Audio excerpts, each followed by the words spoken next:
Welcome to our channel Sayantan Munmun blogs. তোমরা দেখছো রাধাকৃষ্ণের সেই ননির হাঁড়ি, তার দোলনা। তো এই জিনিসগুলোর সাথে আমরা শুনবো একটি গল্প, যা খুব যুগোপযোগী বা বলতে পারো এই মুহূর্তের জন্য খুব ইম্পর্টেন্ট, এবং এই গল্পটি এখন ফেসবুকে খুব ঘুরে বেড়াচ্ছে। জাগ্রত হও সকল নারী, ওড়নায় টান পড়লে ঘুরে দাঁড়ালো তটিনী। অস্ফুট স্বরে বলে উঠল, কী হলো? মানে কী এর? বাইকে বসে থাকা ছেলেটা নির্লজ্জের মতো হাসল। রাত হয়ে গেছে কুকুমনি, ওড়নাটা সামলে। অমন সুন্দর ওড়না ঢেকে তো রেখেছ বেশ। ঈষৎ হাসল তটিনী। সেই জন্যই কি ওটা টেনে নিয়ে দেখার ইচ্ছা হলো জাগলো মনে? অনেক রাত হয়েছে কুকুমনি, রাস্তা নির্জন, আলো নিভে গেছে। ভয় লাগছে না তোমার? অন্ধকারের বুক ফুঁড়ে হেডলাইটের আলো ঝলসে উঠল। আরও দুটো বাইক এসে দাঁড়ালো আগের ছেলেটার দুপাশে। কিরে তোরা, গন্ধে গন্ধে ঠিক এসে পড়েছিস। প্রথম ছেলেটা হায়নার মতো হাসল।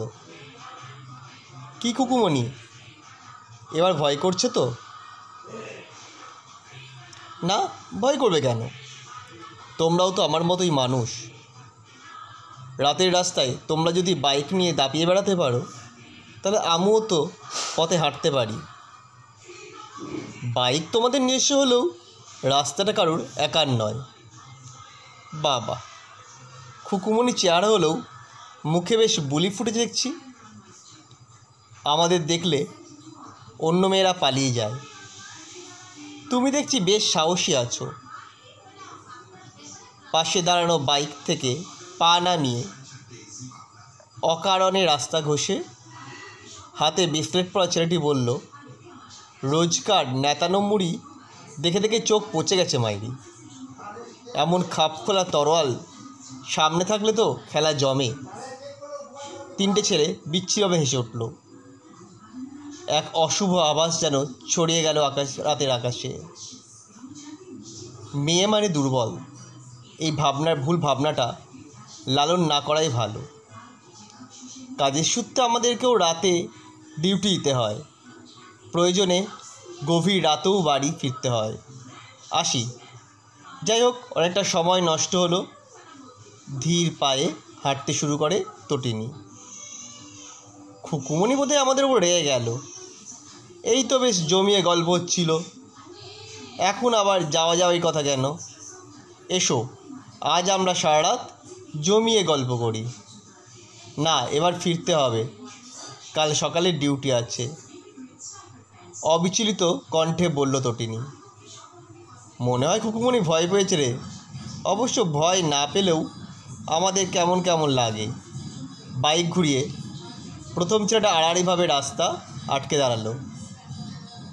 চলে যাবো বললেই তো আর চলে যাওয়া হয় না কুকুমনি, মামনি।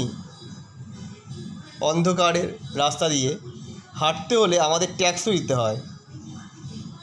সিসিটিভি ক্যামেরায় তোমাদের কুকীর্তি দেখা যাবে, কিন্তু ভেবে চিনতে। বাইকটা সরিয়ে নাও, যাব আমি। যাবো বললেই তো আর হবে না। আর ওইসব সিসিটিভি এখানে নেই, অনেক দিন আগেই খারাপ হয়ে গেছে। আমাদেরই বদান্যতায়, বুঝলে কুকুমনি। চোখ নাচিয়ে বাইক থেকে নেমে তটিনীর খোলা চুলে মুখ ডোবানোর চেষ্টা করলো ছেলেটা। পরক্ষণে কী ঘটে গেল টেরই পেল না ছেলেটা। এটুকু বুঝলো তার বিশেষ অঙ্গের কার্যক্ষমতা শেষ, আর কাঁধ থেকে হাতটা কেবল ঝুলছে।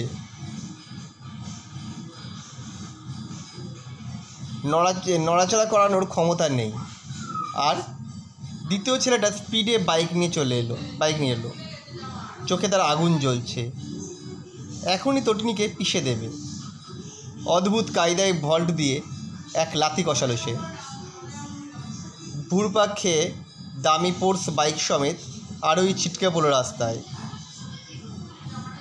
বাইকটা কয়েক পাক ঘুরে কেতরে পড়ে রইল। ছেলেটার মাথায় হেলমেট ছিল, ভাগ্যিস, নইলে হেঁচড়ে গিয়ে একেবারে যাতা অবস্থা হতো। ব্যাপার স্যাপার থেকে তৃতীয়জন পালাতে যাচ্ছিল। এমন সময় গাড়ি থেকে লোকাল থানার ওসি নেমে এলেন। 3টি ছেলেকে ধরে গাড়িতে তুলতে তুলতে বললেন, থ্যাঙ্কস ম্যাডাম, আপনি বলে এটা সম্ভব হলো। আপনারা যদি নিজের কাজটা যথাযথভাবে করেন তাহলে আমাদের আর ফিল্ডে নামতে হতে হয় না। এতদিন ধরে এই এলাকা নিয়ে এত অভিযোগ আসছে, অন্ধকার থাকে, সিসিটিভি খারাপ, অথচ এই থানার দায়িত্বপ্রাপ্ত অফিসার হিসাবে আপনার নড়ে চড়ে বসার নাম নেই। বাধ্য হয়ে আমাকেই নামতে হলো আসরে। বোঝেনি তো ম্যাডাম, এক সাধারণ থানার অতি সাধারণ দায়িত্বপ্রাপ্ত অফিসার আমি। ওপরতলার প্রেশার থাকে, বেশি কিছু করার সাহস হয় না।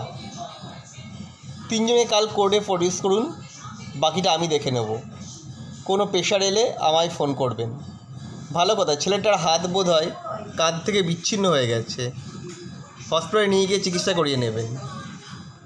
হাঁটতে হাঁটতে গলির মোড়ে মিলিয়ে গেল তটিনী। ওড়না সমেত লাথি খেয়ে ছিটকে পড়া ছেলেটা প্রবল যন্ত্রণা সামলেও ফিসফিসিয়ে বলল, কে উনি? কি মারাত্মক মহিলা! আমার বন্ধু প্রাণে বাঁচবেন তো? হাসপাতালে নিয়ে যাই, দেখি ডাক্তার কি বলে। মুখ কালো করে বললেন ওসি।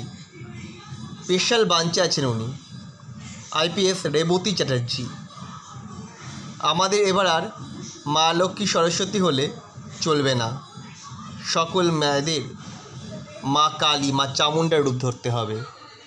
বহুকাল মুখ বুজে সহ্য করা আর না, জাগ্রত হও সকল নারী জাতি, ধ্বংস করো এই অসুরদের। আমাদের এই গল্পটা কেমন লাগলো তোমরা অবশ্যই কমেন্ট করে জানাবে।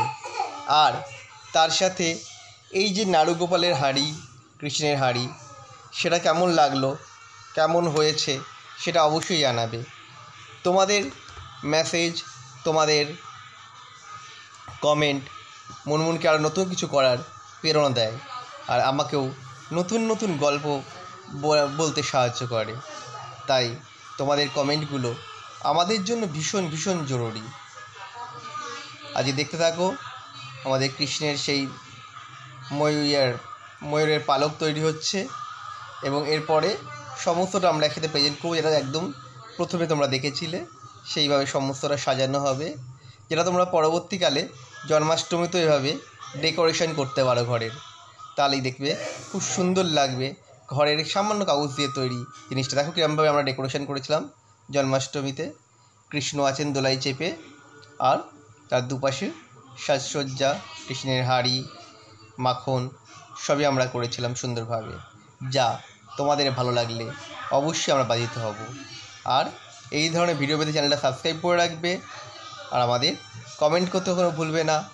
আবার দেখা হবে খুব তাড়াতাড়ি নতুন কোনো একটি ভিডিওর সাথে এই চ্যানেলে, এখানেই তোমাদের সাথে। ততক্ষণের জন্য ভালো থেকো, সুস্থ থেকো।